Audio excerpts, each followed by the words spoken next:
नमस्कार। सभी श्रोताओं का श्री रामचरितमानस में हार्दिक स्वागत, अभिनंदन। आज के इस वीडियो में आप सभी के समस्त प्रस्तुत है श्री रामचरितमानस के अयोध्या कांड के दोहा नंबर 61 और 62 का संपूर्ण अर्थ। बढ़ते हैं दोहे की तरफ।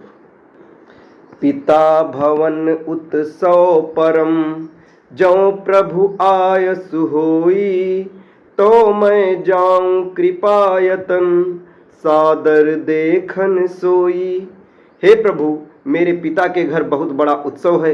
यदि आपकी आज्ञा हो तो हे कृपाधाम, मैं आदर सहित उसे देखने जाऊं। कहेऊ नीक मार्यो मन भावा, यह अनुचित नहीं नेवत पठावा। दक्ष सकल निज सुता बोलाई, हमरे बयर तुमऊ बिसराई। शिवाजी ने कहा, तुमने बात तो अच्छी कही, ये मेरा मन को भी बहुत पसंद आई, पर उन्होंने न्योता नहीं भेजा, ये अनुचित है। दक्ष ने अपनी सब लड़कियों को बुलाया है, किंतु हमारे बैर के कारण उन्होंने तुमको भी बुला दिया। ब्रह्म सभा हम सन दुख माना, तेहि ते अजहु करही अपमाना। जो बिन बोले जाहु भवानी, राही न सीलु सनेहु न कानी।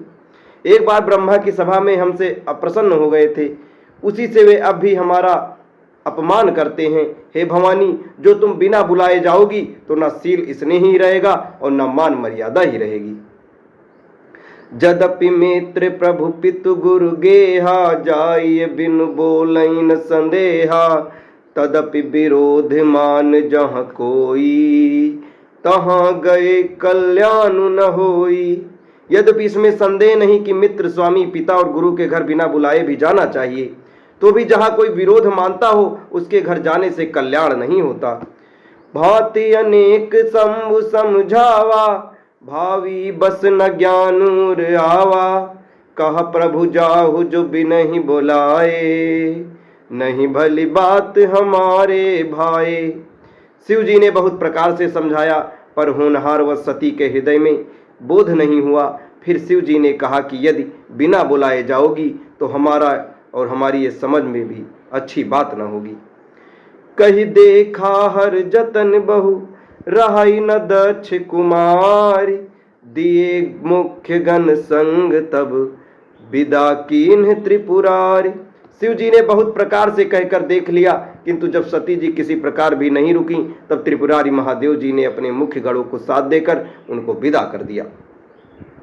पिता भवन जब गई भवानी, दक्ष त्रास काहू न सन्मानी। सादर भले मिली एक माता, भगनी मिली बहुत मुस्काता। भवानी जब पिता दक्ष के घर पहुंची, तब दक्ष के डर के मारे किसी ने उनकी आवभगत नहीं की। केवल एक माता भले ही आदर से मिली, बहनें बहुत मुस्कुराती हुई मिली।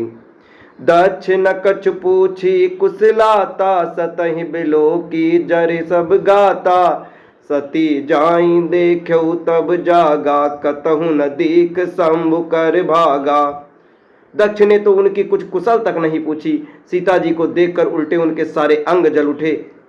और तब सती जी ने जाकर यज्ञ देखा तो वहीं कहीं शिव जी का भाग दिखाई नहीं दिया। तब चित्त चढ़ेऊ जो शंकर कहेऊ, प्रभु अपमान समुझ उर्दयऊ।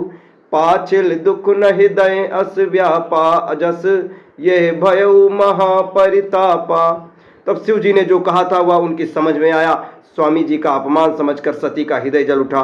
पिछला पति परित्याग का दुख उनके हृदय में उतना नहीं व्यापा था जितना महान दुख इस पति का अपमान के कारण हुआ। यद्यपि जग दारुण दुख नाना, सब ते कठिन जाति अवमाना। समुझ सुसतई भयऊ अति क्रोधा, बहुविध जननी कीन्ह प्रबोधा। यद्यपि जगत में अनेक प्रकार के दारुण दुख हैं, तथापि जाति अपमान सबसे बढ़कर कठिन है। ये समझकर सती जी को बड़ा क्रोध आया। माता ने उन्हें बहुत प्रकार से समझाया बुझाया। पति के अपमान से दुखी होकर सती का योगनाय से जल जाना और दक्ष यज्ञ विध्वंस आपको अगले वीडियो में बताया जाएगा। तब तक हमारे साथ बने रहें। धन्यवाद। जय श्री राम।